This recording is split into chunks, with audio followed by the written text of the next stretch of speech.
Today we're joined by the CEO of Women Leadership Foundation, Miss Emylia Liyana Anwar. Did I pronounce it correctly? That's correct. That's correct. Thank you so much. We are also currently live on TikTok, Facebook, and YouTube at the handle TRAXXfm Official. So head over there. If you have any questions for our lovely guest today, please do so. Just leave a comment over there. All right. In the meantime, of course, she has been in this position for like 2 years in WF and also 25 years in performance, I think, marketing.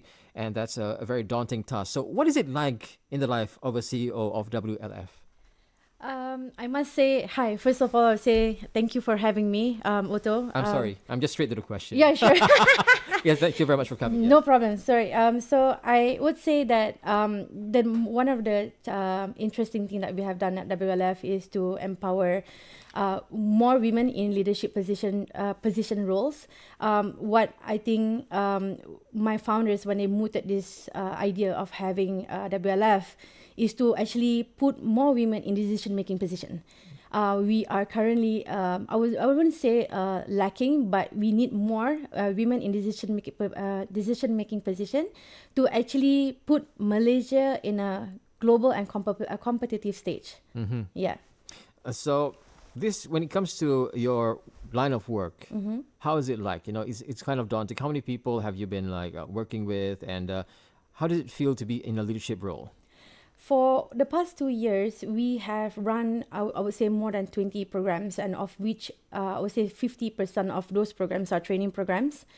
One of the challenging things that I think we face is to have women to say that they can, to have a woman that is more confident in what they are doing.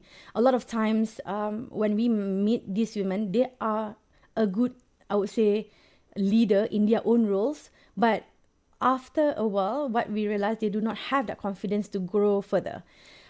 This is not just a middle manager or head of department positions. What we realize is someone who are in head of departments or C-level positions, they have that vulnerability that whether they can say, maybe I might not cut for the next role, right? So at WLF, we train and uplift women, not in the, I would say, the line of work skill set that you need, but more on the confidence that you need to have to achieve that role. Because I've met the women. I've met this lady and she said that, I have rejected this offer for the past 7 times. I mean, if people can see that she is the most suitable for that position, I'm so sorry. If it's guy, yes, I can do it and figure it out later, right? But for women, they feel that they need to be perfect at every role that they are at. Actually, sometimes, even for me, this is the first time I'm a new CEO, right? I take on the role and I figure out along the way, which is always a learning curve, which always puts me on my toes to see how I can improve while leading a foundation that I've never been part of. I've always been in corporate, but also dealing with corporates and PLCs and GLCs to be sending the talents to our programs. So to just let you know, our programs doesn't only develop women talents, but also male talents. But we believe in equity and equality as well.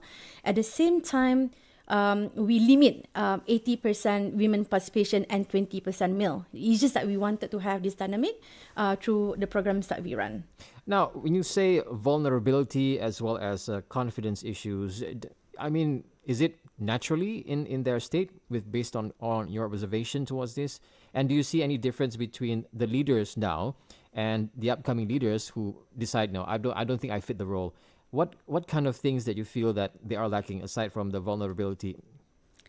The most glaring thing that I see is that the leaders with mentors, they talk and walk and present themselves differently, versus the leaders who are working on their own in a closed room. At the end of the day, I see the outcome of when you put yourself out there more, wanting to learn. It's okay to have more than one mentors. It's okay to have more than 10 mentors. Me, myself, when I was doing performance marketing in the early days, I do not have any mentor. What I know is very much technical, right? But when I switch over to this side of the job, and I see a lot of CEOs and I would say C-levels, they have their own mentor. This is the common thing that I have observed.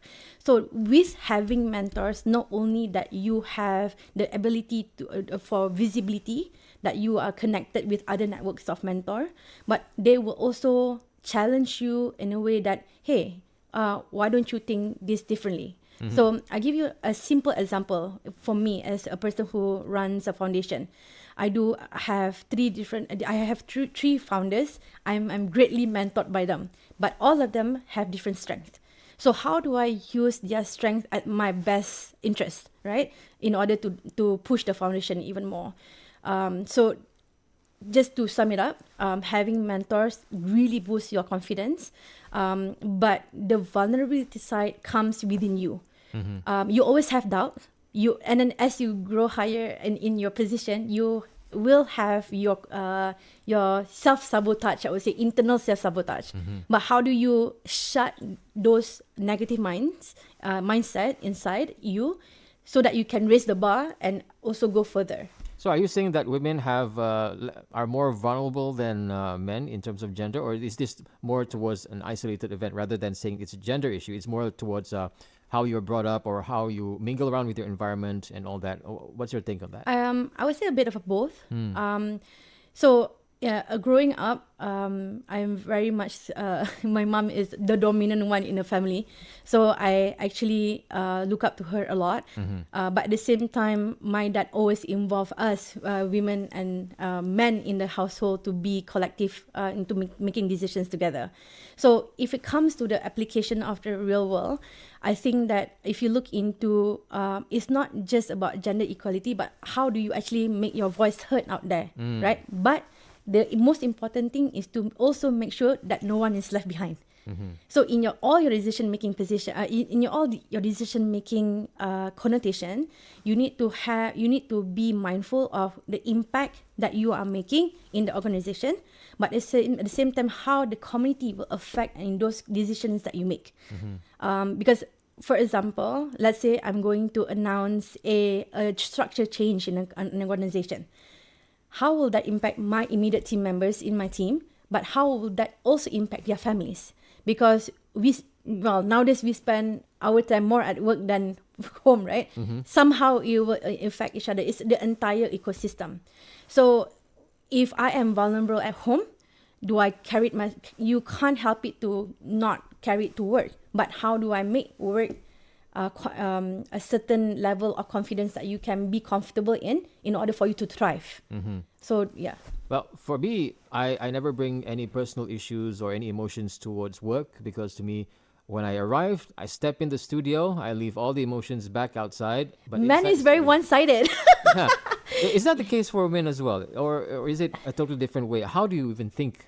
How do they even think nowadays? Is it like how I do it? Is it simple? No. Just to switch off? Or is it more like overthinking stuff and then just bringing it all together in the office? I think at least for me, no. I mean, just because I'm a new mom.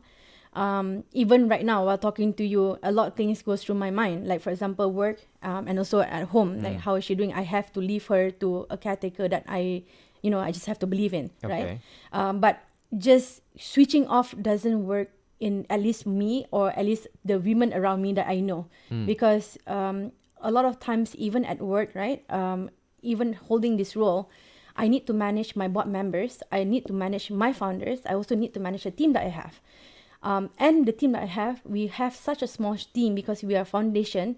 How do I make sure that they're not overworked, but also have the resources that they need, and also not only that, have the guidance that they need at the same time. So sometimes I feel that I do not meet my own personal standard to give them the best that I can. But one thing that struck me the most, I recently came back to work from maternity leave. And at that time, I was really praying to God to, basically there's no other senior members in the company except for me and the next level is just my team, because we can't afford as a foundation to hire senior resources. So my husband, he gave me a very good advice and said, you know what, you should just let the team run on their own. They will know how to survive. So that happened. I was on a 4 months maternity leave. I let them go. I guide them as much as I can before I go.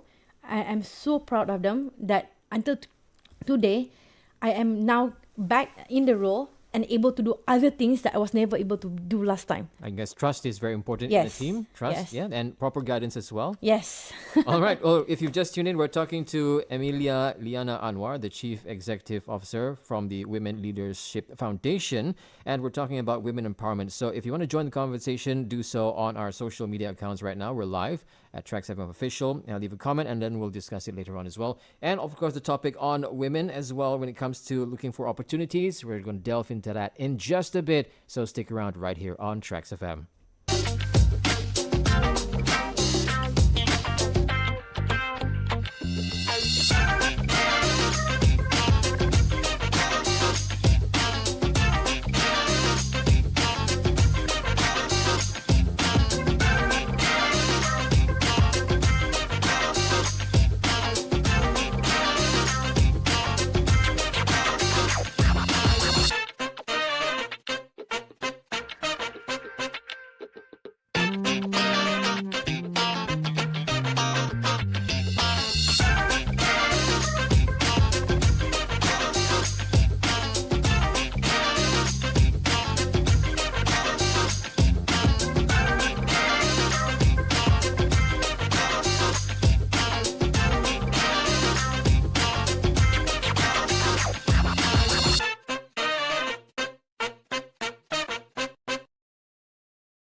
Good morning, Malaysia. 31 minutes past 11. You're talking to Otto here, and also our special guest, Emylia Liyana Anwar, a Chief Executive Officer from the Women Leadership Foundation. 2 years in the industry and 25 years more in sales and marketing in pioneering this whole industry. So thank you so much once again for coming into the studio. Thank you for having me.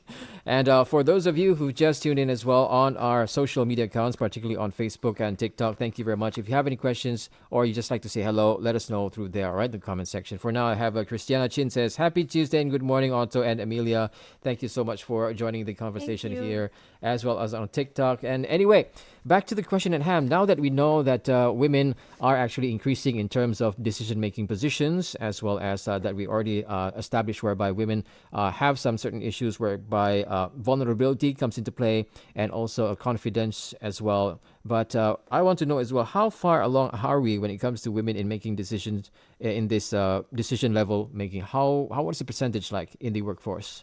So at what Bursa reported, we have reached having women, 30% of women in board positions in PLCs and GLCs. But now a lot of us in the industry don't feel that 30% is enough. It's never about the glass ceiling. It's about having the equal opportunity in the boardroom, etc. Mm-hmm. So those, that is what we are fighting for. And to come back to your question, if I have developed more women leaders, the foundation, that's what we mandated to do. What are we going to do with them? Do we put them as a recommendation in the board, or do we put them in more important roles that can change the economic growth of the country, right? Because we need important positions to be filled, not just by gender, but also by merit. So someone who's a woman, but also known for the merit of their work, that is the best candidate for that role. So the decision making of putting someone in that particular role, be it in a board position or C levels or even head of departments, cannot be just because of their gender, but has to be based on merit, right? And how they think as well. Of course. So based on all these factors as well, do you think that women has the potential to actually achieve that in the workforce? And another thing as well, the opportunities that they are actually not taking, full force. I mean, they're not doing it because of that fear that they have. So how do you overcome it? And throughout these whole programs that you've done, how have you seen it progress throughout the years? Absolutely, like women. So for example, one of the programs that we have is actually highly sought after program. One of our flagship program is called Leadership Accelerated Mentoring Program. So it runs for 10 months. So we pair, it's a small cohort per program. Currently, we are already on cohort 5. We only take about 25 participants per cohort. So these 25 participants, they will go into a mentoring, leadership and mentoring journey throughout 10 months. What they will do, they will be paired with a mentor of their choice. So we have over 35 mentors on our platform. And these mentors are who's who in the industry. That means they are making changes in the as we speak, right? So one of the key mentors that we have is like Tan Sri Wahid Omar, who's the Bursa chairman of Bursa. We have Tan Sri Syaril Reza, who's the Axiata chairman. And our founders, Dato' Hafsa, Dato' Hazimah, Dato' Jun, are also mentors of our board. When they go through this program, they will not need only to meet them one-to-one. They will also be exposed to an industry visit. They will also go through a series of roundtable with other mentors. So that means if I'm coupled with a particular mentor, I'm also being exposed to other mentors. Therefore, my visibility and my network expand while I do this roundtable, because I have other mentees who are participating with me. I can also do my networking with them, right, at the same time. So all this, all in all, will take a series of 10 months where you build that relationship not only with among the mentees, but amongst the mentors. What we see after this 10 months journey, a lot of them have changed into a more confident person. Not only that they are now networking on their own, where last time, for example, if I have only worked in a particular company, and a lot of our mentees have been with the organization for like 20 years, 10 years, they don't know people from other industry other than the people they work with or their vendors. But the moment that you pair them with people across industries, they get more creative and they feel like, oh, I can actually do this with you. I can do this partnership with you and things like that, right? And as well coupled with the mentors that they have met. Because these mentors are not there to tell them how to do their work. Because that's not what their job. Their job is to tell you how can you be from A that you already here, I mean from B to go to A. Or even if you want to be in a board positions, you are already at C level, what do you need? Right? Who do you need to talk to? What do you need to be doing, contributing? Because to be a board member is not just sitting as a board. You need to be guiding the team. Yeah. Which is very important as well. Your environment plays a key role in your own development as well. So Yes. having to join these kinds of programs like Women Leadership Foundation is an ample opportunity for you to probably change the environment that you are in, and also probably learn a few things along the way as well. And we want to know as well, what are the policies or programs that WFL have so far? We do not draft our own policies. We do participate in policy drafting. So we work a lot with the Women Ministry and even the Sarawak Women Ministry as well. So when we look into a lot of care economy, we also look into, again, women in leadership decision-making roles. We also look into women, aiding women to come back to work, right? So not in policy stance, but in program stance, we do have a training program, but we also have a one-off program that we do. So for example, we have boot camps. So these boot camps are run for 3 days or 4 days, 3 nights, depending on the extensivity of the speakers that we have. They are gathered in a particular, I would say, location. For 3 days, 2 nights, we lock them with mentors, and they will just churn content. They will just look into development of not just themselves, but also from a spiritual perspective. Ooh, nice. Yes, because again, we are not here to tell you how you do your work, because we are not expert at that. But at the end of the day, leadership comes from you. What's your purpose in life, right? Do you just want to draw a salary? Or do you really want to make a change? Because we want to work with people who wants to make a change. Not just, hi, I come to my work and goodbye. But I do have great mentors with me. And at the end of the day, when they talk to me, okay, Emylia, so if you want to put more women in decision-making position, what do you actually want them to do? But I was like, okay, that's a good question. It sounds simple, but at the end of the day, the impact that you make in the community that you live in, this will then translate back to your younger generation, right? Yeah. Yeah, I do believe the same situation as well. So yeah, if you've just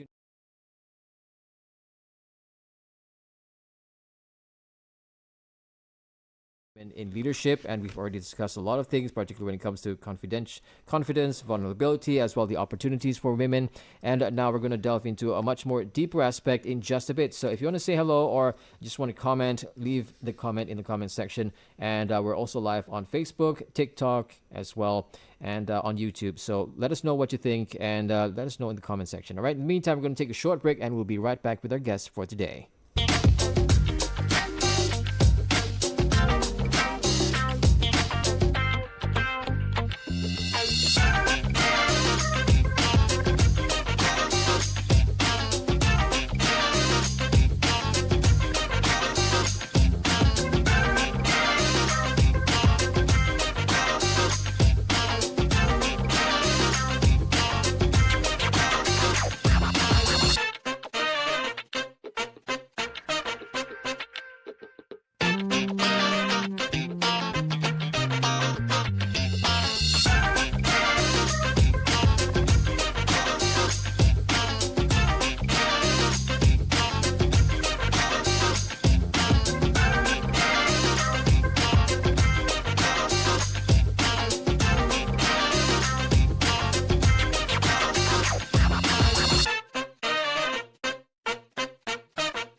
44 minutes past 11. Good morning, Malaysia. It's Otto here with you on Momentum, and we're talking about empowering women in leadership. And today in the studio, we have Emylia Liyana Anwar, the Chief Executive Officer from the Women Leadership Foundation. Once again, thank you so much for coming to the studio and spending your time. And seems that we don't have much time left, so let's get straight to it, right? So first thing I want to ask you is, how do women actually create opportunities for them? How do you do that on your personal journey?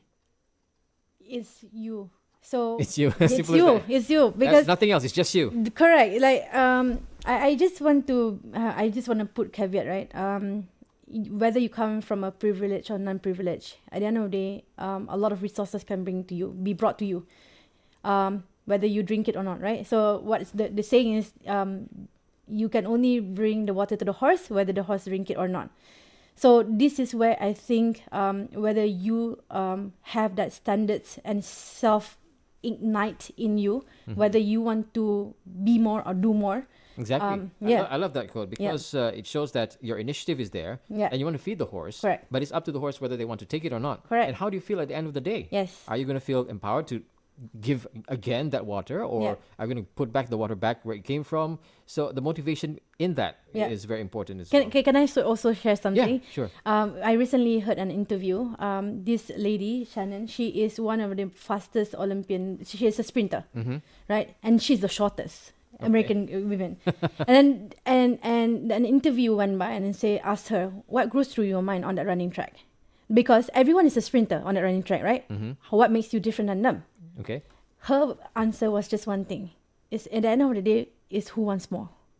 That makes you sprint it all the way to the end, right? So I mean, me and you, Otto, we can be the same person who wants this mineral water, but who wants more. Okay. Yeah. So the fact that your motivation towards it, who has the most motivation eventually? Yeah, for sure. Okay, so what hopes for the future for women in Malaysia? What's your in the workplace particularly? Let me come back to a bit of my journey. So my journey drives me to make leadership more accessible, right? To all women, regardless of their background, right? I have my personal challenges as well, running into where I am today. Just because me being a plus size woman makes me I have a 50% negative going into a room. But at the end of the day, when you start speaking, when you start sharing what is in your mind, people start to listen. So the confidence that I built over the years, I would say, put my appearance as a challenge, but I use it as an advantage, right? That's a good idea. At the end of the day, the hopes, like coming back to your question, what I hope for future women in Malaysia, I would like to have equal representation. I don't want to even have a gender discussion because it shouldn't be at all, right? I want to be recognized for what I do, whether A, B, C, and D as an individual, whether they can do the job or not, but also creating a balanced economy, right? It's not just a man driving the economy. It's all of us Malaysian. And of course, at the end of the day, you need a strong support system. I believe you have heard this, right? The people you hang out with is the makeup of you. So choose the person and the people that you want to hang out with that always constantly challenge you and motivate you. Yeah. Now, before I let you go, what is your message finally towards everybody listening in online as well as on air? Well, I would like to say, men and women together, we must champion equality through allyship, mentorship, and mutual respect, right? The supportive environment empowers everyone to succeed and drives a better future for all and for our younger generations as well. Well said. We're talking to Emylia Liyana Anwar, Chief Executive Officer from the Women Leadership Foundation. We're talking about empowering women in leadership. So once again, thank you so much for those who are online. Let's just quick look at who do we have online. We have Christina Chin. We have Abdul Malik Rahman. Selamat pagi, guys. Interesting topic for women. We also have, Najinawi as well online. Thank you so much on TikTok. JMS says good morning. Hype One SBK and everybody else. Thank you so much for joining the conversation and joining us throughout this whole journey as we delve into empowering women in leadership. So once again, I hope that you have everything that you need to, go ahead and be the leader that you are, regardless of what gender you are, and just move forward and making Malaysia great. All right. In the meantime, we have the news at the top of the hour, and then I'll be back after with some topics as well. So once again, this is W Talk. Good morning, Malaysia.